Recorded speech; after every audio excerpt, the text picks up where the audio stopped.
Hey guys, this is the XRP cowboy. Hey, this is Billy. I got something in my tooth. I'm gonna talk about Jed, whatever that fucking guy's name is. You know he did something with XRP.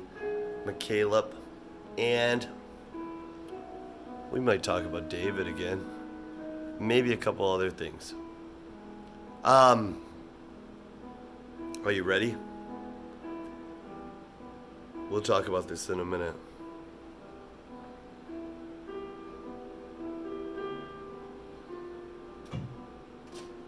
It's gonna be a really quick video.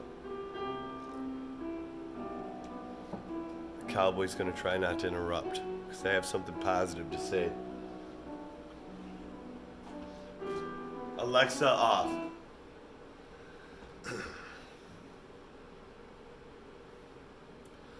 Too much to drink, I shouldn't be driving. My lungs hurt, I smoked a lot. Too many things, I shouldn't be thinking of what I become and what you're not. I think of the way these girls wanna play late at night and all through the day. I think of the way she wants to play. I'm so glad you didn't say sorry for what I did. I know I hurt you with the things I said. I'm so glad you called me when I wasn't home. I might have picked up 'cause I felt so alone. Yeah. What can I say?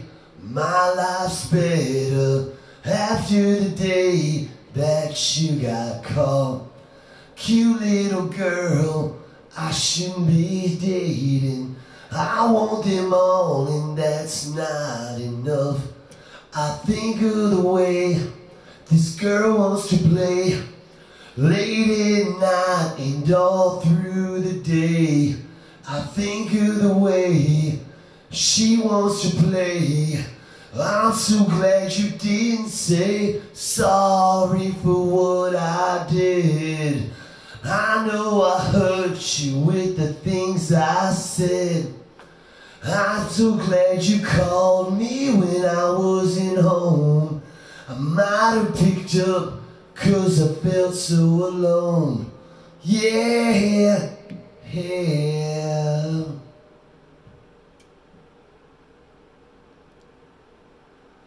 Across the town, the young girl plays guitar. Do you remember me? She says to a lover she worships from afar. Take me, baby, take me. I'm yours. I have never felt so out of control. You don't even know it, what you're doing to me. So come on.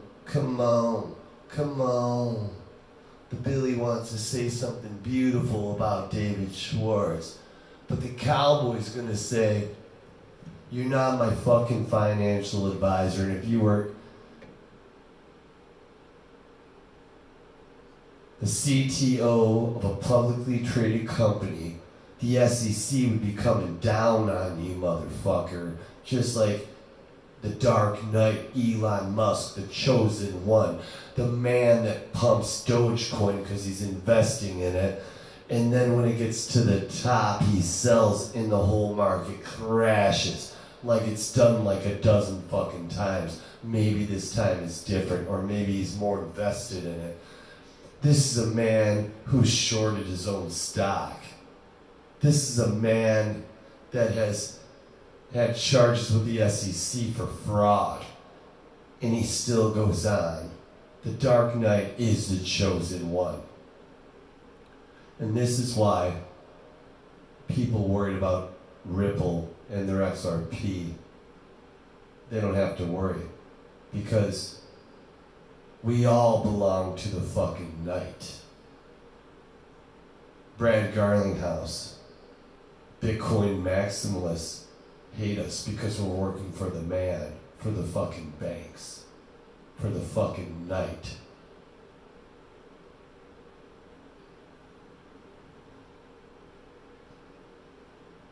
The difference is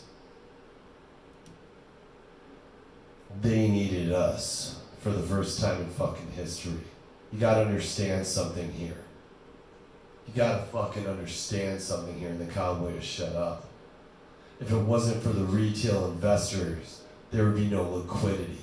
There would be no Ripple. There would be no banker's coin. It was us. If anything, Ripple's a security of XRP holders. We were first.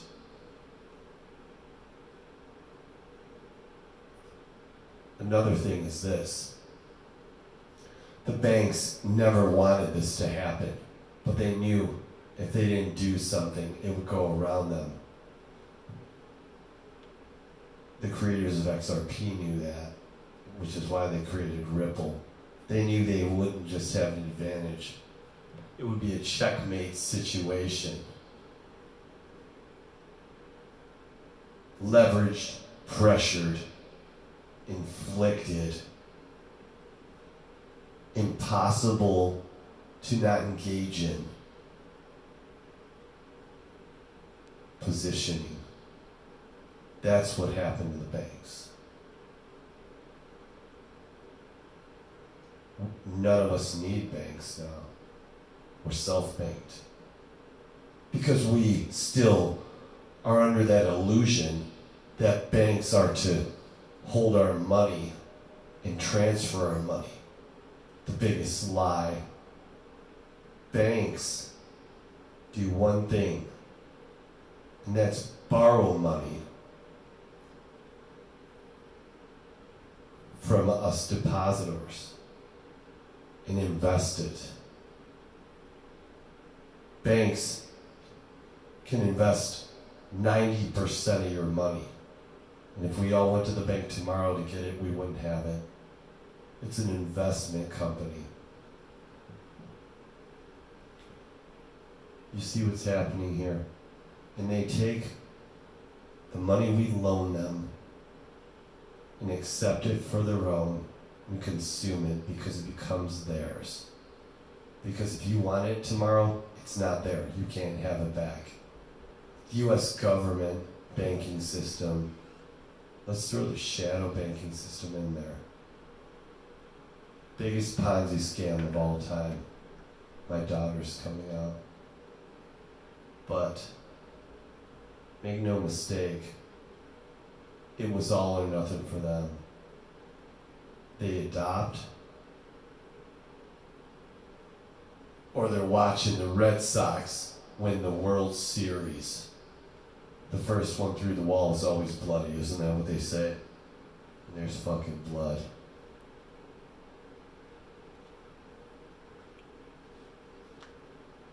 But I gotta be nice. Billy's saying the Cowboys being hard. I mean, I want you to think about something. You know, David Schwartz talked about that, and it took a friend of mine saying something. And I knew he was just trying to help people. We all knew that. But, you know, I watched Moon Lambo, who believes, you know, what's he saying? That, well, we'll get into that. I'm trying to be polite. The Cowboys' horns are fucking coming out. My eyelashes grow straight out, and they get into my eyes, and they're clear. But point is this. This is a tough situation. I wanted to go off on David Schwartz because he really shouldn't be saying that shit.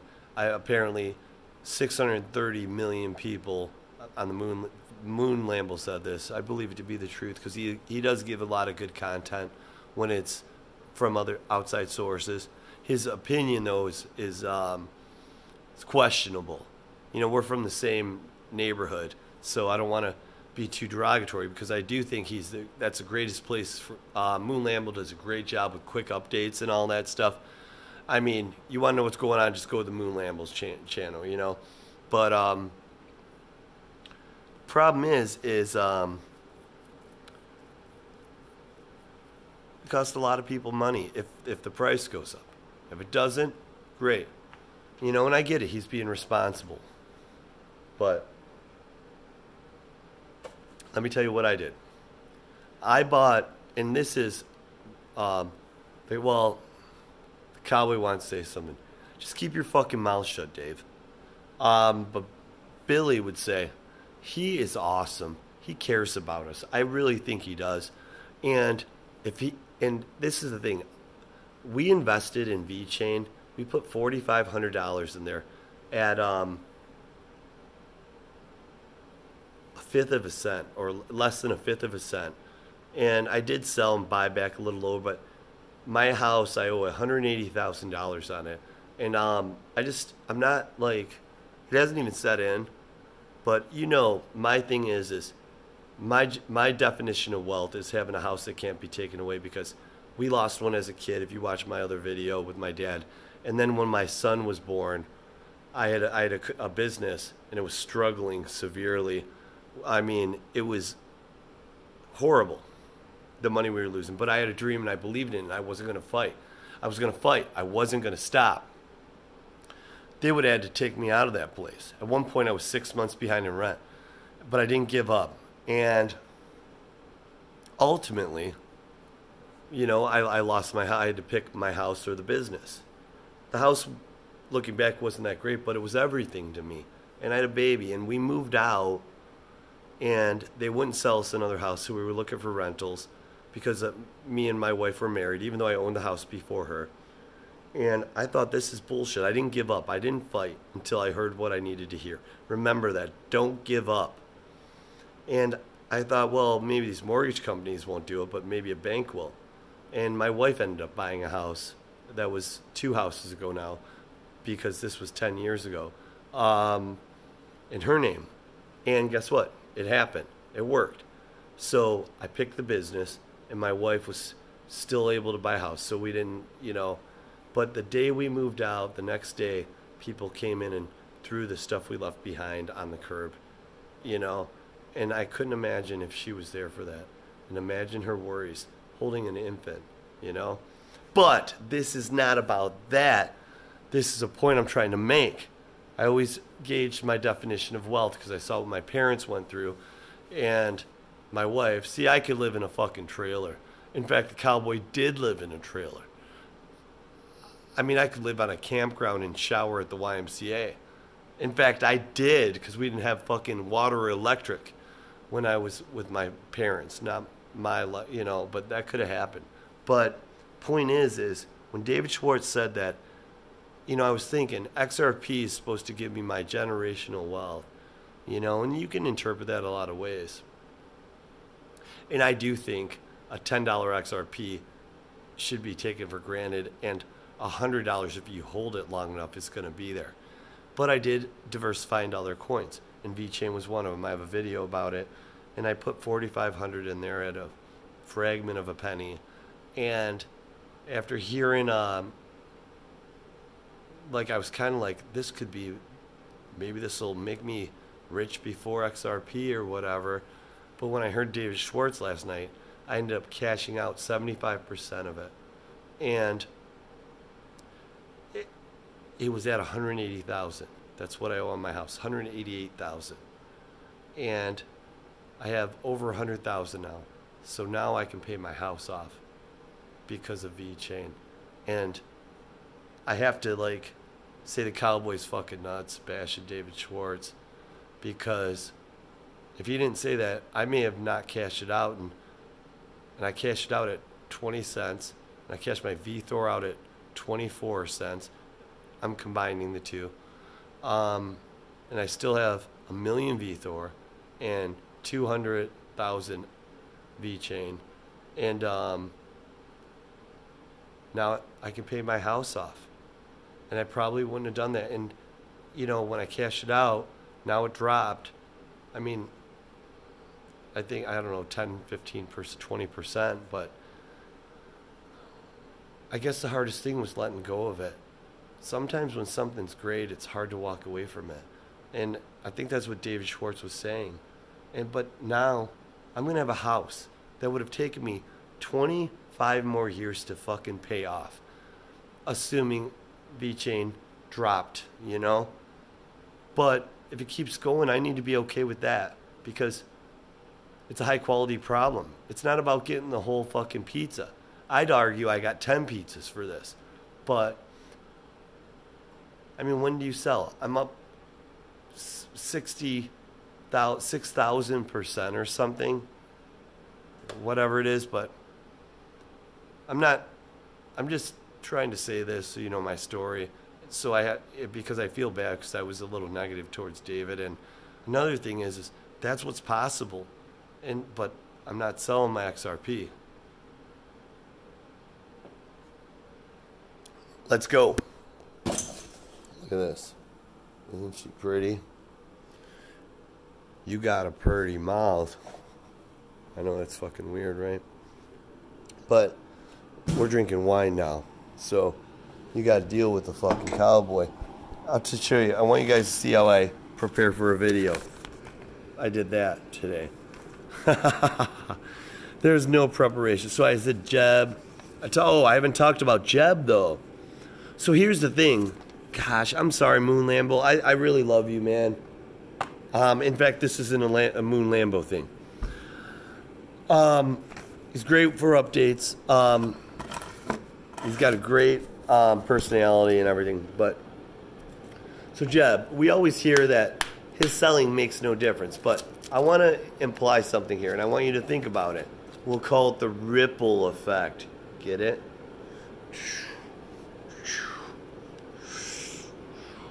The ripple effect. Breaking 2 electric fucking boogaloo, motherfucker. If you don't know who that is, you're in the wrong house. You knocked on the wrong door. You walked in and you were like, who are you people? And they said, I don't know who you are. Would you like some coffee? Would you like a Danish? In the morning. It was at night. They're like, get the fuck out of my house. It's dark out.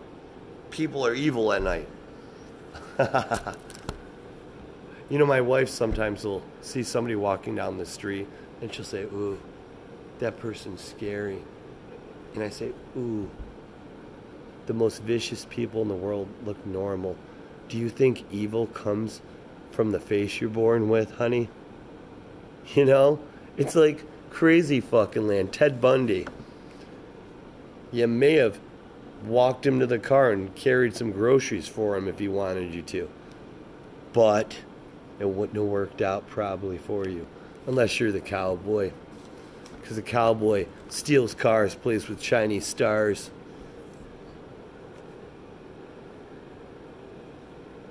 He's an expert in nunchucks. Look at this shit. Classy. This is Billy Bobby right here. But here's the thing. I don't even know what we're talking about at this point. I should probably just end the fucking video and save you guys a lot of pain and suffering, right? Jeb McCaleb, if he just, and you know, I get it. I know this isn't the time frame. He sells more than this. But if he just sold a 0.5% of the market per month, at the end of a year, that would be a 6% decline in the price. And the end of 2 years would be 12. At the end of 4 years would be 24% the price is down. And right now, that would mean the price is down like 50 cents. Okay? But there's something bigger than that. The ripple effect. There's thousands and thousands of people that won't invest in XRP because he's selling. They say, well, if the price is going to go up, why is he selling? We know, we understand it, but they don't.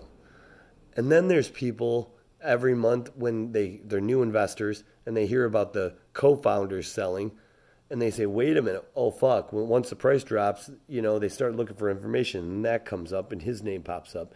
So it's a compounding effect of interest.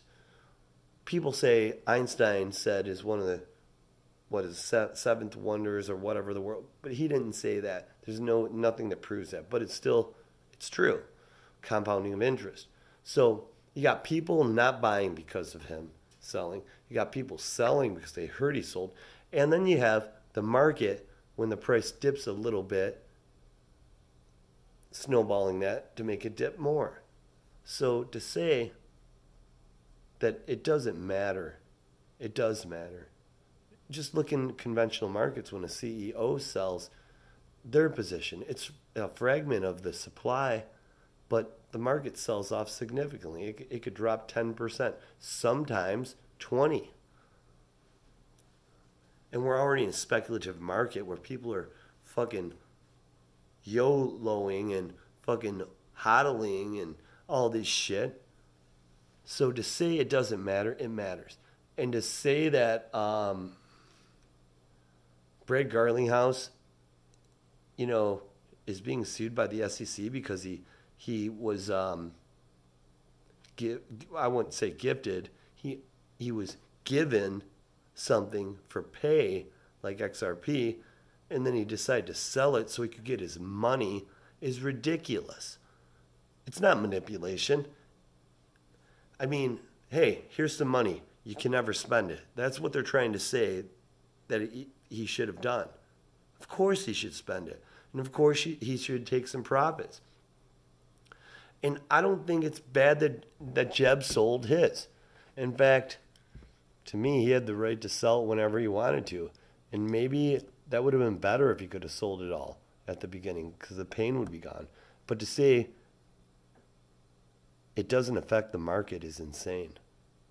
I even have an argument for the whole market moves together. I get it, but it doesn't, but I get it. Hey, let me see if I wrote anything down. Oh my God. TD Canada.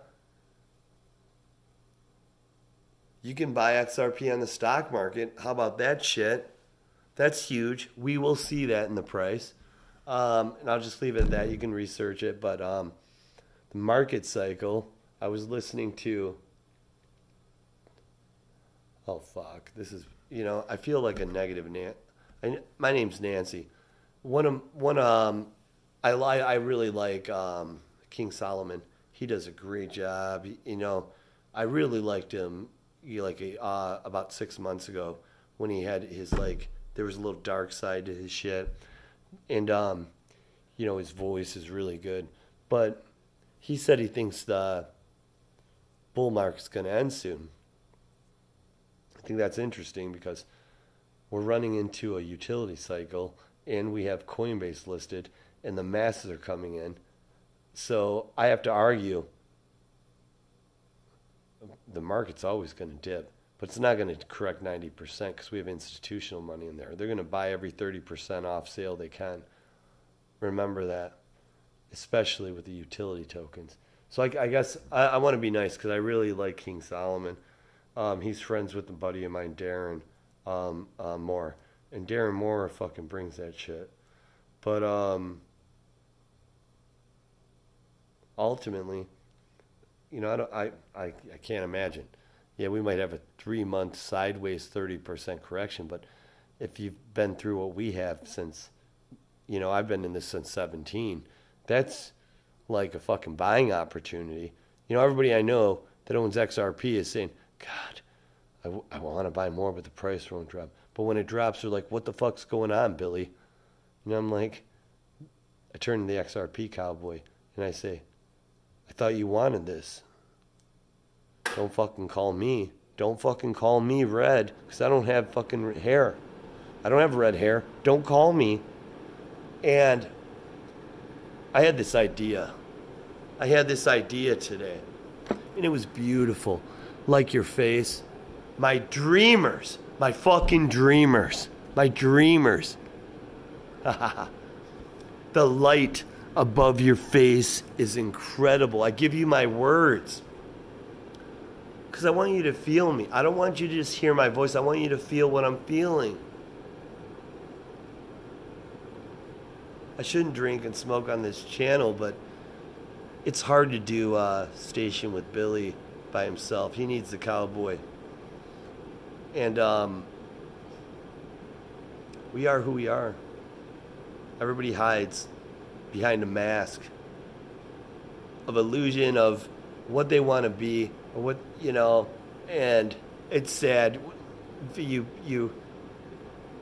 post everything on Facebook, the best moments in their life, and then they make them even better. It's like, think about it.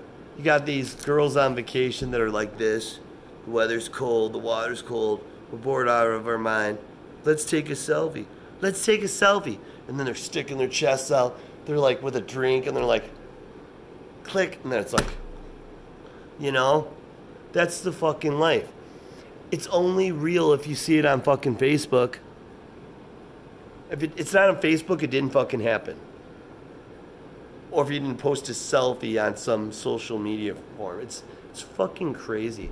And how lucky are these fucking assholes right now, these young kids that can just like click this way or that way, whatever they do, and hook up with 100 people. They didn't like my generation. We had to walk up to you and say, hey babe, what's up? Can I get your number? I know that's creepy. I'm just fucking with you, but you know, like I didn't even ask any girl out in high school unless her friend told me she was interested in me, because it was that fucking hard. Life is hard and it's not fair.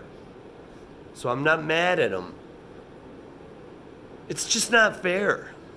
I mean, nowadays you can say, hey, I want a chick with a dick that likes chicks, that doesn't mind me liking both of them. Or I want like a dude, if you're into that, with like, it's like, he'll like wrap me up in fucking saran wrap until I can't breathe and puncture a hole in my mouth and then put a straw in there, and then he'll like do bad things to me. That's the world we fucking live in, and you can get exactly what you want like you're ordering it from a fucking manual. I'm just happy to have a girl that gives me a kiss on the face every now and then, and kids that love me, but we're in a fucked up land here. But generational wealth is on our doorstep. So who am I? What am I to say? I feel fortunate to be growing up in this generation and still be at a young enough age to enjoy it. You guys, the right time to sell is never. But you got to cash out to have the things you need to help people. You know? I'm pretty sure someone that bought Apple stock that made $1 million 10 years ago wishes they didn't sell now. But it doesn't mean they were wrong. You can dig for gold your whole life and never find it. But it doesn't mean you're not closer to your dreams or you've reached them. I've exceeded my expectations for my 10-year plan. I would argue my 20-year plan. From now I'm 47 to the day I retired. The money that I thought I would have, I've exceeded. But I've always been optimistic. As long as it doesn't dump. Haha. I have a penny video I'll make tomorrow, but it has to do with what money's really about. And I'll give you a secret. It's about time. Every minute you spend working for it. Unless you love your job, and that's where you want to be. You know, you're sacrificing an hour of your life for that hourly rate. You better like it, or you better XRP better moon soon, so you can get away from it. I love you, my dreamers. I hope I didn't waste too much of your time, and I hope this video uploads. It's really long. Hey, this is the XRP Cowboy. I was a little quiet today, like Dave Schwartz should be. Hey, this is Billy. My dreamers, sleep well.